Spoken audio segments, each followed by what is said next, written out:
بسم اللہ الرحمن الرحیم۔ السلام علیکم ناظرین، دبئی کی تازہ ترین ویڈیو کے ساتھ ایک بار پھر آپ کی خدمت میں حاضر ہیں۔ متحدہ عرب امارات میں رواں ماہ طویل ویکینڈ ہوگا۔ تفصیل کے مطابق متحدہ عرب امارات میں مقیم افراد کے لیے زبردست خوشخبری کا اعلان کیا گیا ہے۔ رواں ماہ کے آخر میں لوگوں کے لیے ایک طویل ویکینڈ ہوگا۔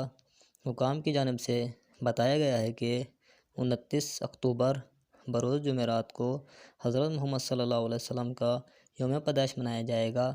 اماراتی اور دیگر رہائشی 29 اکتوبر کو 12 ربیع الاول کے موقع پر ایک اور دن کی چھٹی کی توقع کر سکتے ہیں اور اس کے بعد زیادہ انتظار کیے بغیر شہری اور رہائشی 3 اور چھٹیوں کا بھی جائزہ لے سکیں گے، جس سے پہلے ہی چھٹی 1 دسمبر کو جو شہداء کے طور پر ملک بھر میں منائی جائے گی۔